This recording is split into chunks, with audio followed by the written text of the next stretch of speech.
Good. Mm. And Holly's doing all right, I guess. Yeah. Good. Good. That's great. Yes. You know, I normally don't refer to the title of the lesson. Why, I don't know, but today the title is protection. The definition is one that protects. You know, I was thinking about last week. I mentioned, about the commercial. The woman's a little flighty and had a bodyguard. And he asked it. She said, "Who are you? I'm your bodyguard. Well, who are you protecting? Who are you protecting me from?" I said, "Yourself." I think we probably all need to be protected from ourselves sometimes. But there was a statement that maybe there, and it still is. Remember those things that said, you can't talk about my kids, but I can. I can talk about them, but you better not. You know, a husband should be protected of his wife, and the father and mother protected of their children. Remember one of the acts of service. Remember the acts of service. Not I was in the Boy Scouts. I was in Cub Scouts. Supposed to help an old lady across the street. Well, there was a skit there on TV. This Boy Scout helping this old lady across the street. Then she starts beating him over the head with an umbrella and exclaiming, "I didn't want to cross the street." Sometimes that happens, I think. I don't think it's just as a custom or a rule, and I think it's just something within men is a protection. And you always, like when you're walking with your spouse or children along a sidewalk, the man always is on the outside. And I think it's just something that comes natural. I don't think there's a rule or anything. And it's to protect the spouse or children or whatever from anything that may be oncoming off the street. But like I said, I'd say most of us would do it. And like I said, probably don't even think about it. But it's a form of protection. But my best friend, and of course, like I said, looking at this lesson, I had a lot of stories to tell. I hope we get through it. But what? A lot of lessons, yes. But I remember one story here that said my best friend's little brother, and when I went into a pool hall, and now there's nothing wrong. I went to a pool hall, but my best friend's little brother was playing the pinball machine, and there was this guy standing there watching him. And all of a sudden, he just pushed him out of the way and took the machine. Well, I wasn't going to stand for that and let some bully push my friend's little brother around. Well, I stepped in there and said, "You step back out of the way and let him finish his game." And my little friends, he said, "Oh, it's okay. I was ready to leave on it." "No, you're going to finish your game." And so finally, he said he finished his game, and all I was thinking about was protecting my friend's little brother, of course. And but then he quickly finished his game and said, "Let's go. Let's get out of here." As we stepped outside, he said, "You know who that was? He just got out of prison for murdering someone." So I don't know who was protecting whom. But as we look at today's lesson as Christians, we see our obligation to protect others who are not as fortunate as us, some who are not able to protect themselves, and we're to be reminded of God's protecting toward each of us. His protective coverings on each of us. It's not just that we are to try, in God's will to protect others, but He protects us too. So let's look now at our lesson text, Exodus 22:21 through 24. Someone will read that. You must not exploit a resident alien or oppress him, since you were resident aliens in the land of Egypt. You must not mistreat any widow or fatherless child. If you do mistreat them, they will no doubt cry to me, and I will certainly hear their cry. My anger will burn, and I will kill you with the sword. Then your wives will be widows, and your children fathers. Who, along with today's lesson text and the previous verses, there's some more instructions and then coming from God. But God is preparing His people for when they enter the promised land and how they conduct themselves. Restitution must be made for stealing another man's property. It goes on. You can read, go back and read it if you hadn't. But how many times? 4 or 5 times that they're supposed to make restitution if they steal a goat or sheep. There's so many times the restitution if a cow or cattle. But then it says, then a man will not be held responsible for killing a thief who breaks into his home. But what's strange, if it happens in the daylight, the homeowner is not justified to kill the thief. Now, I don't know what the difference would be, but we have what in Texas today, in some other states, a castle law. If someone breaks into our home, we have the right, I say right, but the law will protect us if we take someone's life. And I think it's even extended now, if it's been on your property. But we have to be careful, very careful. But I don't know why if it was different if it happened in daylight, but what the difference would be there. But anyway, like I said, we have the laws today that if someone breaks in, if a man's life, Daylight was for to protect. It might be a family member coming in. yes, it could, yeah, My sister, right. When she lived in an apartment in Oklahoma City, Mhm. before into the inner city, she gave us the key. Yeah, But we came in with unannounced. One time, Will was got shot. yeah, But she saw right. Oh, you idiot! So we just thought she said, but she could see. yeah. But we were not obviously burglars. But that has happened. People, a family member, something getting shot or killed, unannounced and everything. Yeah, yeah, but our ice maker makes the funniest sound. You can hear it, and it sounds like somebody's trying to come in the door. And and there's been times I've got up and looked, and and I know when I was going to school, of course, Mother and Daddy he was working out in West Texas, and I came home late at night, and where we lived, it was just kind of little walk-in entry. In other words, it was enclosed, and then you walked in, and then opened the door and went into the kitchen. And I pulled up there, and it was dark, and I heard a noise, and I gave him time to get out, and but I remember walking up there, and here's a mop handle hanging on the, and I go into that mop and saying, "You better get out." Well, it was that door into the kitchen. The wind was catching it and hitting it, but but strange things, like I said, can make us do strange things. I don't know what I could have done with that mop handle, but but it's yeah. I had to go there after that. What was that Hitchcock movie? Gosh, years ago. Gosh, Psycho.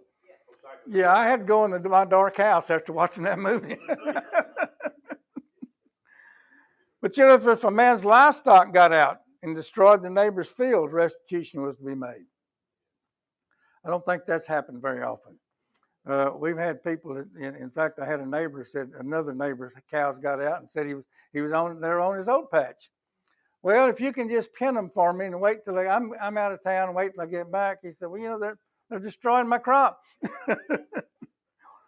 But if a fire was started by a neighbor and it got out to the neighbors and burned the thistles, which is a protection of his grapes or pasture restitution. They planted thistles around their grapevines in order, like a hedge or protection. And if it burned them thistles, they were obligated to make restitution. Restitution is being made if someone loans another his donkey or cattle and something happens to them. Come in. Then the lawyers got a hold of this now. Exactly. Yes. You couldn't work it out between each other. And but it's supposed to, if you borrowed someone's animal, even today, equipment or tools or something, and that's why I don't like to borrow things, because if I break it, I feel like I should fix it. And sometimes they want a new one. So, but the moral and the ceremonious laws are spoken. We're not going to get into that further, but you can read that. But there's so many laws as far as rape and adultery and so forth and things, and it can cost a person their life. And but you shall not permit a sorcerer to live. This was considered a severe enough threat. It was considered a capital crime. This combination of occult and practices and drug-induced altered states was seen as destructive to the culture and moral fabric of ancient Israel. Remember, and I thought about that, and they said these drug-induced altered states. I think, I never really gave it a thought, but that probably happens today. Yes, today. Uh, sure. Yeah, the sorcerers. And I never really put the two together, but that's so true. That they're not, most of them, they're under the influence of drugs and stuff and under the control of Satan. I remember the story of Saul when he saw the threat of the Philistines. He feared and went and he inquired of the Lord, but the Lord did not answer him. Remember, he disobeyed God. He didn't answer him either by dreams or by Urim or by prophets. Urim was a little thing that the priests wore on their breastplate. But he then had his servants to seek out a medium, and he disguised himself and went to a medium to conjure up Samuel. When she discovered who Saul actually was, she feared for her life because he had cut off those who are mediums and spiritualists for the land. In 1 Samuel 28, 3-25. So he, like I said, he made a decree and everything that they were not supposed to practice, but here he disguised himself and went. And I always thought, we talk about Saul, went through 1 Samuel. What was Samuel's reply? Today. Yeah, what are you doing? Today you will be with me in paradise. That's I believe Samuel was one of God's, but chosen. But he had disobeyed him and didn't. Where am I at? Yeah, not paradise, but today you'll be where I'm at. Right, on the cross. Yeah. You and your sons will be with me. Yes. Will be where I am. But you shall neither mistreat a stranger or oppress him. A good measure of our moral character is found in how we treat strangers. And I think I probably have to admit I've been guilty myself. People often find it easy to treat their own flesh and blood, but God commands us to have a concern for others, including the stranger. The stranger can also be rendered refugee or immigrant. There was a TV ad I saw when some of the bowl games and some of the football games are going on, and it kind of caught my attention. But there was an ad on TV in reference, it was a Christian ad. I don't know what Christian organization got put it out, but it was in reference to illegal immigrants coming into the U.S. And it showed them immigrants marching across, in masses and everything, and on trucks and everything.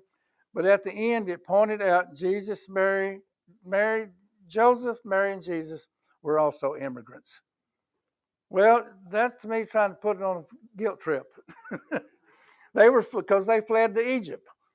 But the enduring hatred and strife between ethnic and national groups shows just how little humanity has progressed.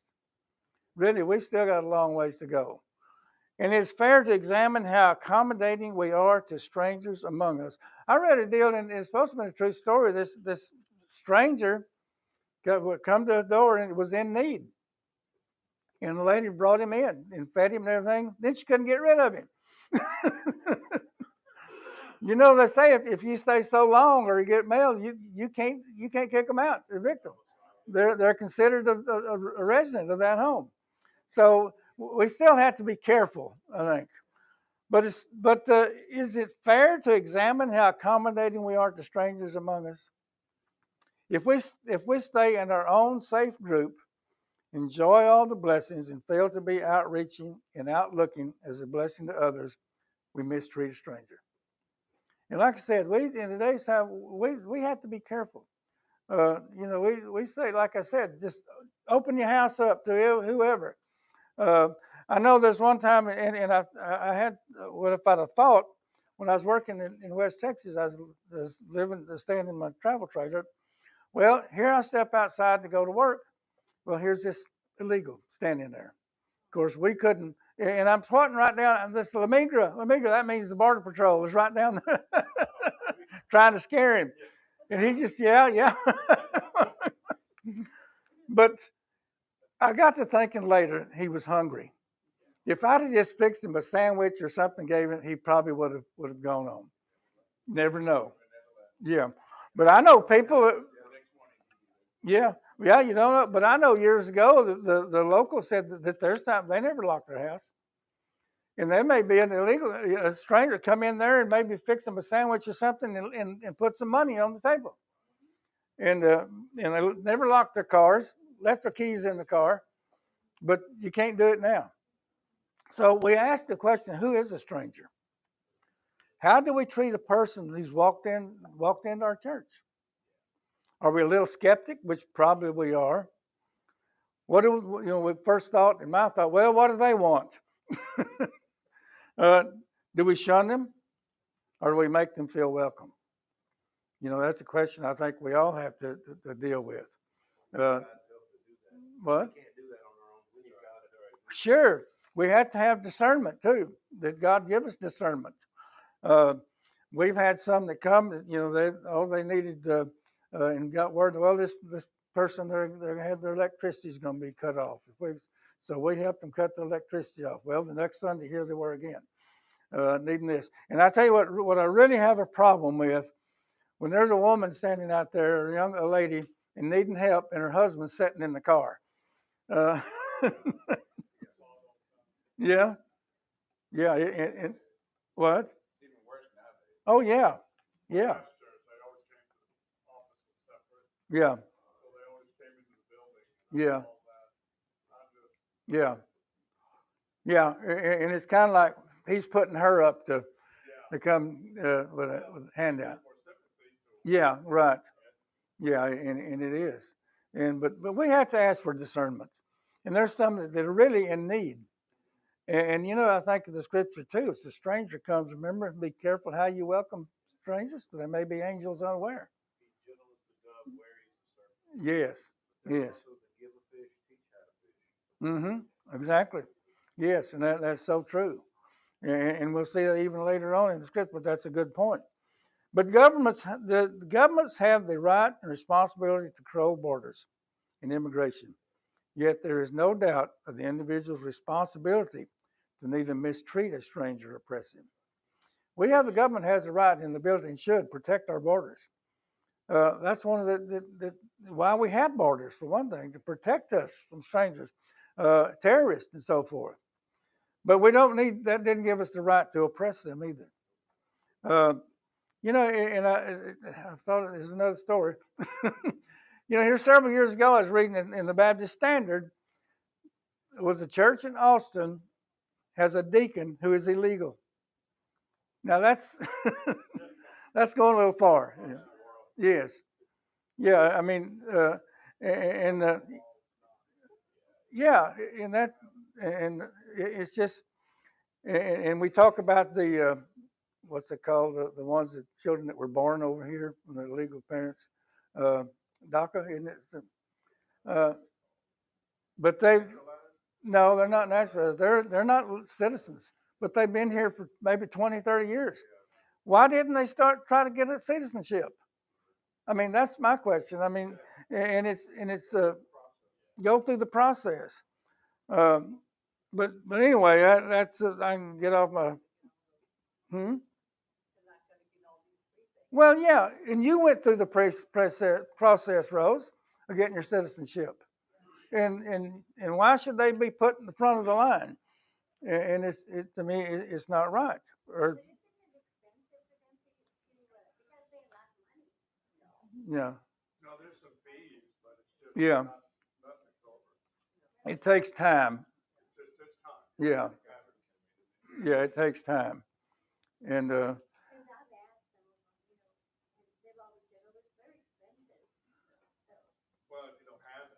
hmm hmm but I don't know. Our systems are broken, some of them, but it's not. But like I said, that they get put in front of the line, and there's a process. Even those that coming across now, there's a process that they can go through. They used to have what's called, I don't know if they still have now, a green card. They could come over here in green card and they could work, but then after so long, they had to go back into Mexico or wherever they came from. There was they had, and several years ago, they had what they call a Becero program. And what it was, they helped pick crops. And they had it out when I was working out at Dale City in West Texas. They came in, they could bring their family. They were handpicked. They would bring their family, they'd stay there and work the crops, their kids go to school, and they were provided housing. And but some of the Congress said, oh, it's just not right. They don't have enough square feet for each family member in that house they're providing. And they'll put so many restrictions on them that they finally just stopped because it was costing the landowner too much. And like I said, it was a good program. And but anything good they have to mess up. But and like I said, they were the choice, the handpicked. And like one of them said, well, one of the houses telling me that lived, they had to put screen doors on the houses. Well, they propped them open. They had to have a number 2 wash tub. For what, I don't know. Well, it said all that did is hang it on the wall, and the kids come by and hit it with a stick. But anyway, and like I said, anything we try to do, it seems like we try to do what's right or good, with the benefit of both. They have to get their hands in it and mess it up. But someone read now verses 5, Genesis 5 through 6. Did I go the wrong way? No. Okay. 47, 5 through 6. Pharaoh said to Joseph, your father and your brothers have come to you. The land of Egypt is before you. Settle your father and your brothers in the best region of the land. They may live in the land of Goshen. If you know of any highly capable men among them, put them in charge of my livestock.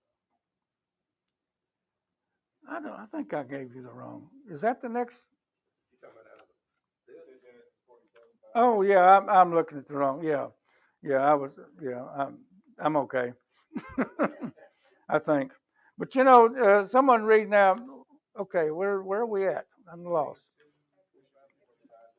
25 through 27. Well, okay. Let's go back to verse 22 through 24. I take that pretty serious.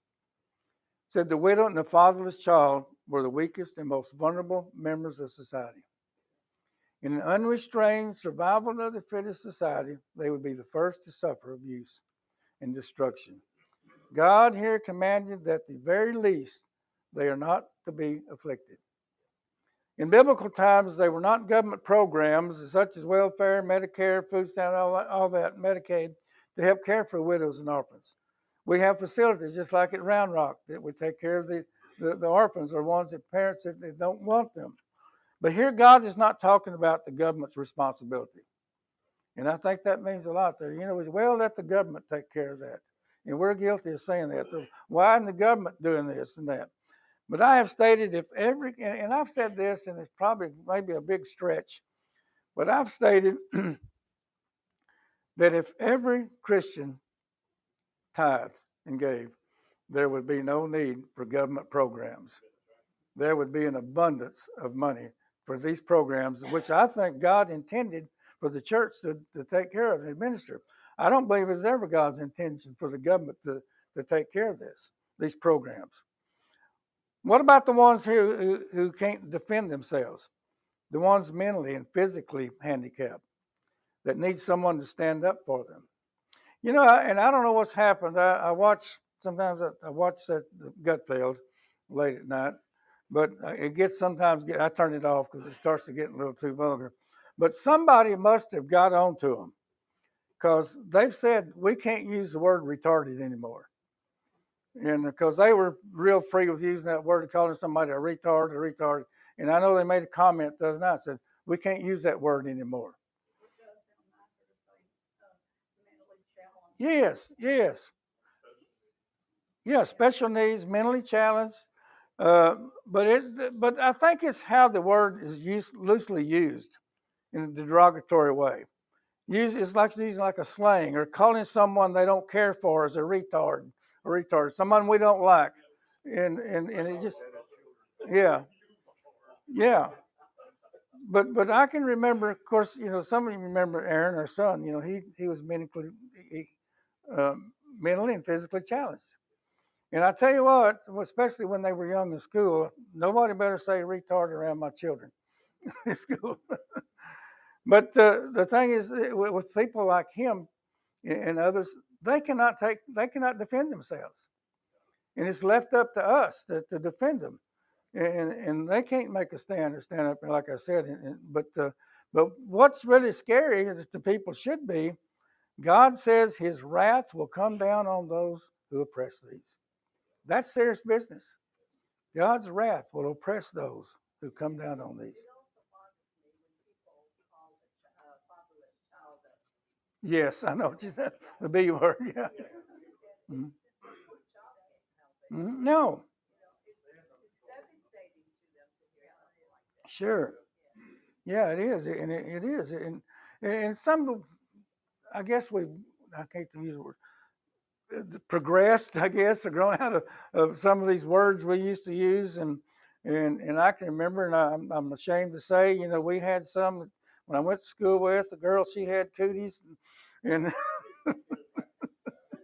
and things like that, and some kids we were, and I said I'm ashamed to say we were cruel to, mean to, and some of them that they just couldn't really defend themselves. I know there was one, and I wasn't ever involved in that, but he got beat up nearly every day because he wasn't a very good fighter. Everybody pick on him. Yeah, yeah. Well, I was always the smallest, and nobody, my friends wouldn't let me fight. They'd take up for me. But God's wrath, like I said, will come down on those who oppress these. But I'm glad that on that program that somebody called their hand on it, and they said they don't use that word anymore.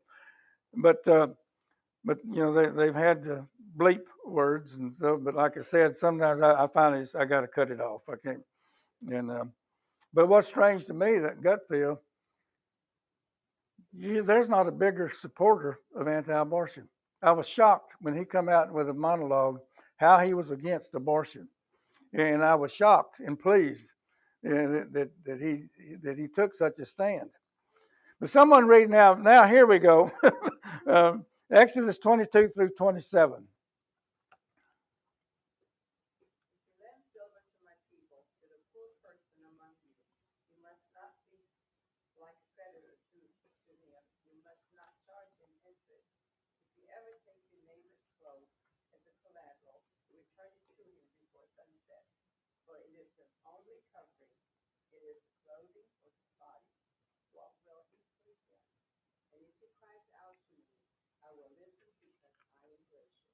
Mm.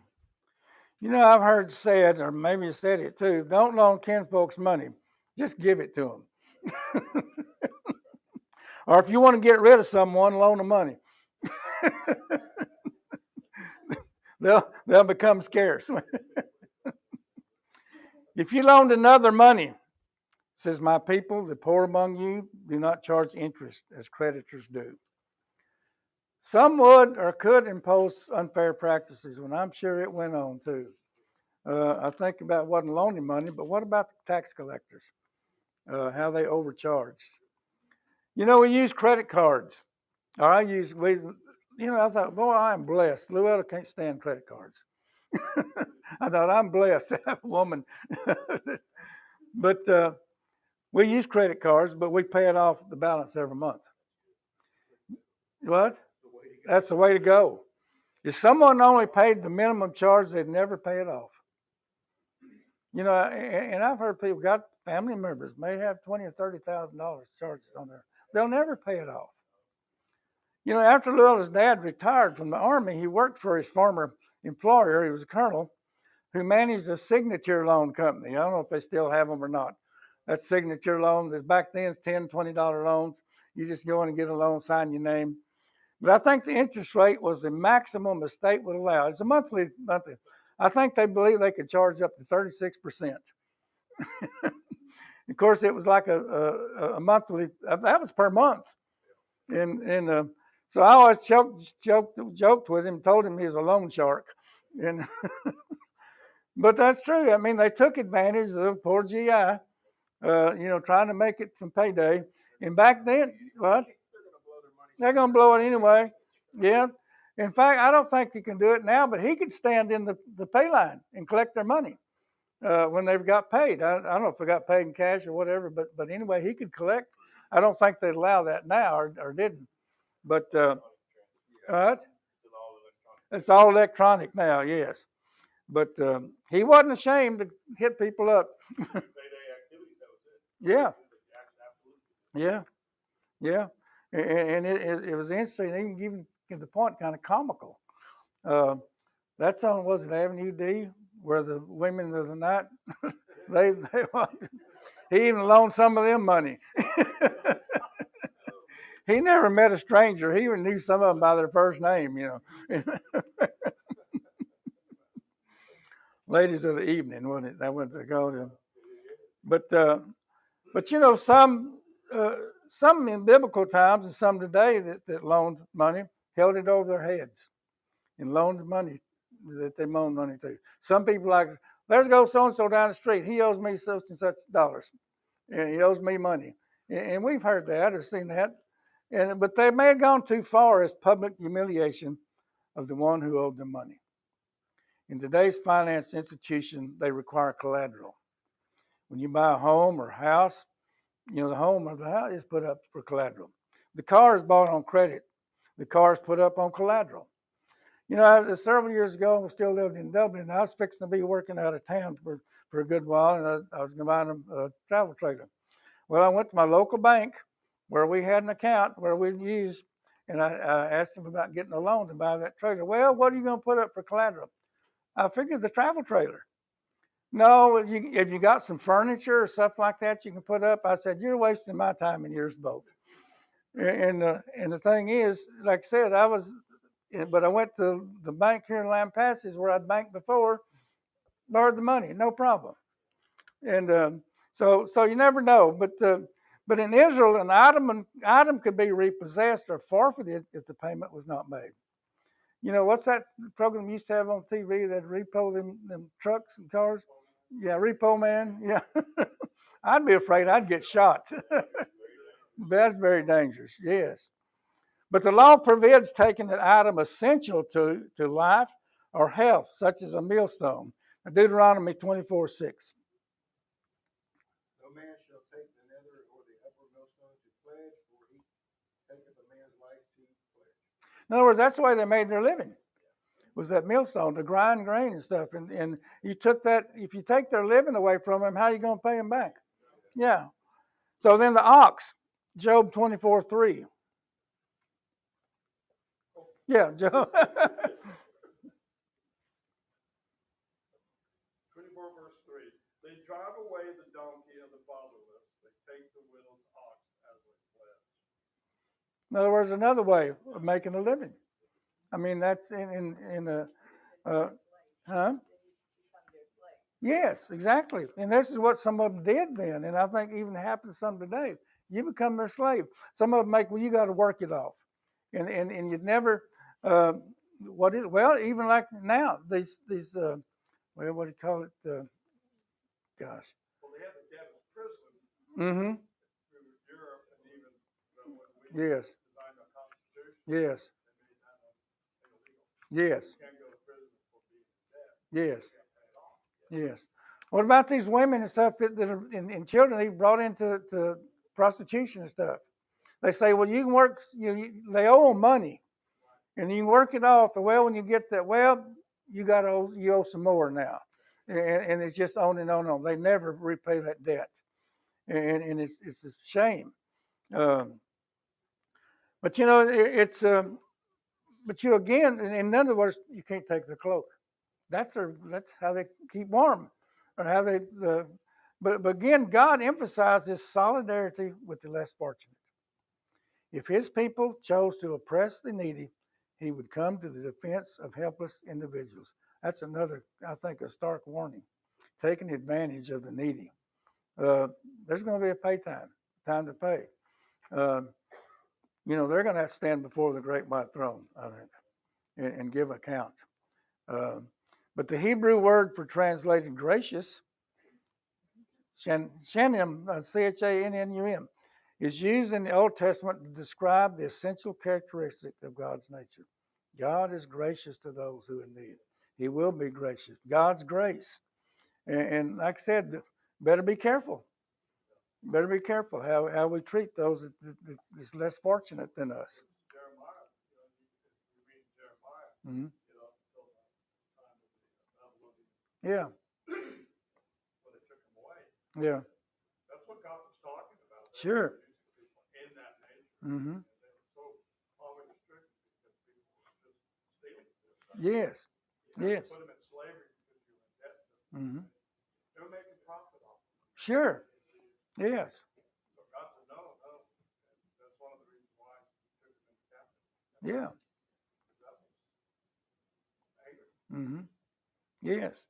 And you know, you remind me, and there's so many ways that we can take advantage or people take advantage. I'm not going to call any names, the builder, but there's a building going across the road from us.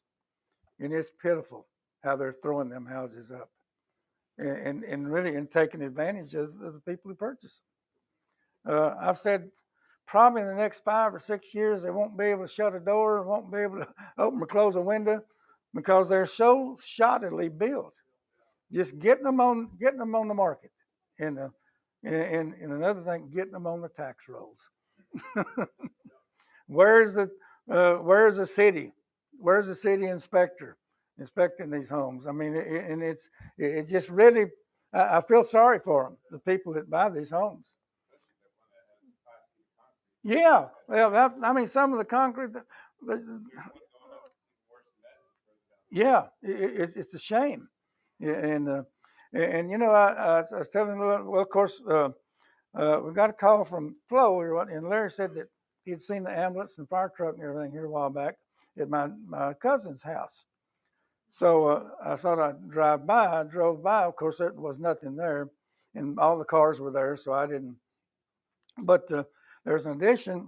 Well, Lampasas River Place. I'll say what it's on up. I think I'm gonna drive this place too. I'm gonna drive through there.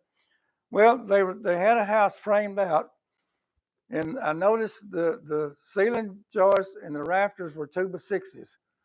I told her, well, if somebody would have been there, I would have stopped and told them that I appreciate that y'all had enough conscience and everything to do it right, even though it cost a little more money.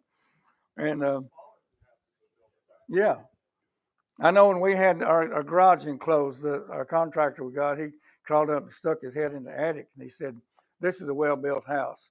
Well, I know why he said that now, because we had 2x6 and two rafters and ceiling joists. But 2x4s, yes, yes. But anyway, it's let's read now Leviticus 19:9 through 10. And the son of Aaron brought the blood unto him, and he dipped his finger in the blood, and put it upon the horns of the altar, and poured out the blood at the bottom of the altar.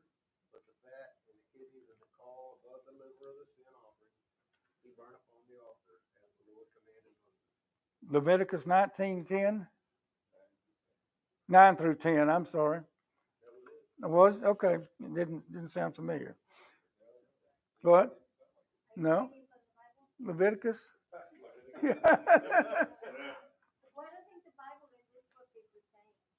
No, it's different translations. 9 through 10. That was it? Starts off, when you reap the harvest of the land, you're not to reap the very edge of your field, or gather the gleanings of your harvest. That's funny. Strange.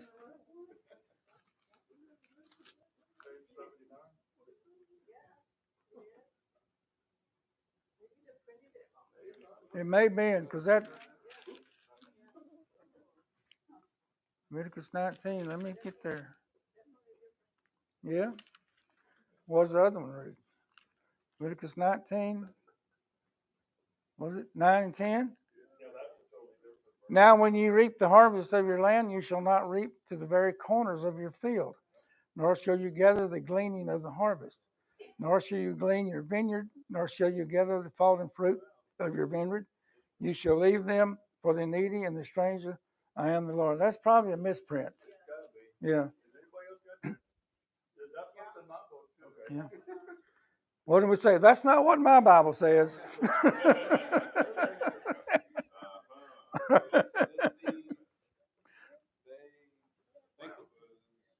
Mm-hmm. That's got to be a misprint. It's got to be. So. Okay, then they got another 9:10 verse. They've got Yeah. Leviticus Leviticus 9. Okay. Then Aaron's son presented the blood to him. Yeah. and dipped his Okay. finger. So, yeah, All right. thank you for coming this one. hmm Yeah. Okay. All right. So this is exactly what Ruth was doing when Boaz noticed her. So I'm going to read Ruth 2:2-3. You So said that? Ruth the Moabite said to Naomi, "Please let me go to the field and glean heads of grain after him, and whose side I may find favor." And she said to her, "Go, my daughter." And she left and went and gleaned in the field after the reapers. And she happened to come to the part of the field belonging to Boaz, who was the family of Whatever. Them other words. And Elimelech. He told me 3 times they won't say. And Elimelech. But this was one of the public assistance programs in Israel. Farmers were not to completely harvest their fields, so the poor and needy could come and glean the remains for themselves. Grain was left at the edge of the field, grapes were left on the vine, and this shows God's care for the poor and wants them to have opportunities. This was a wonderful way to help the poor and the foreigner. Yeah, but it commanded the farmers to have a generous heart and the poor to be active and to work for their food. Get that part? They had to go harvest it. It wasn't brought to them. Yes, it made the way for the poor to provide for their own needs with both work and dignity. In other words, they wasn't sitting at the house waiting for someone to bring it to them. Yes, right. You know, again, when I worked at Dale City, there was a lot of grape orchards there, and they raised grapes and harvested. The farmers would plant a couple of rows of grapes on the edge of the fields. There were 2 reasons for this. For one, the locals were welcome to pick the grapes on these 2 rows, and they were allowed to pick grapes only on these 2 rows. Why? So they wouldn't go out in the field and maybe destroy vines and all this and trample them down. So it was designated that these 2 rows, the locals or anyone could pick grapes, but they're not to go in the field. That was 2 reasons. You know, that they provided grapes for the residents, people who live there, maybe somebody coming through, but not to go into the fields. And that it made sense. But that was to keep, like I said. But also I told you that where was it? I also told you they planted twice as many grapes. I was told you plant twice as many grapes as you want. You plant grapes for yourself and the other for the birds. Because they are destructive. The birds are. Just like, I don't know why anybody made the mockingbird the state bird. They would destroy your peaches. I mean, they wouldn't just go and pick from one. They had to go around pick all of them. And ruin nearly every one of them. And yeah, they just like I said, they weren't just pick out one peach and pick it. No, they had to go around all of them. I remember when Mother and Daddy had the orchard, they would put snakes and rubber snakes in there. Well, knowing that there were snakes, I'd be picking peaches and reach up there and there's that snake, and you never have a runaway before you realize it's a rubber snake, you know. But they would plant, like I said, in Dale City. Also, there was used to be a lot of trucking crops until they couldn't get any people to help pick them. Tomatoes, onions, you could go in the fields after they harvested the onions and pick onions. Well, I did my harvesting onions when I was just driving by the field. And I didn't stop and pick. But they keep the locals, like I said, out of the field, and they planted onions, saving even tomatoes. You could go in there and pick tomatoes if what they left behind. I remember one time they had a processing plant where they boxed the tomatoes and shipped them out. And if the tomatoes were too ripe, you could go in there and buy the ones that they couldn't ship. They were too ripe. And my boss was there one time, and he wanted to go over there and get some tomatoes. Well, we walked in that warehouse and looked, there's rows of boxes of tomatoes, a box being ready to be shipped out, and on the boxes was California tomatoes. I've talked to others that happens a lot. But anyway, but you know, but all I got is I wanted, you know, like I said, the onions. I just drove by them fields. I didn't pick up any.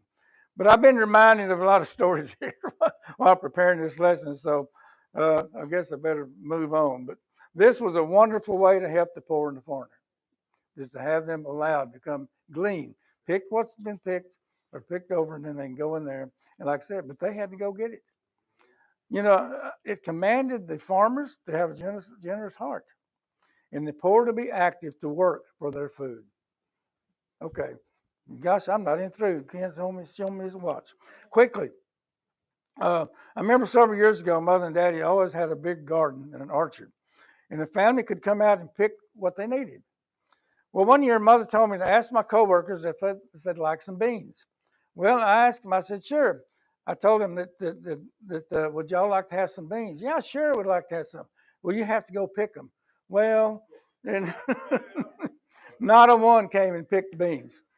But anyway, in closing, really, I believe this lesson could be a reminder to look in the mirror and ask us, what are we doing for the less fortunate?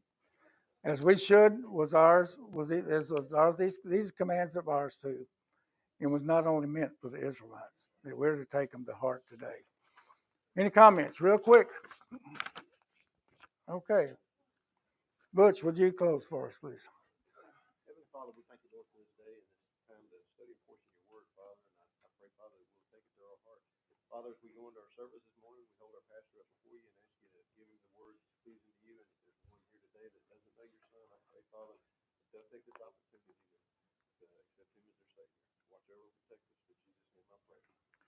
Amen. Amen.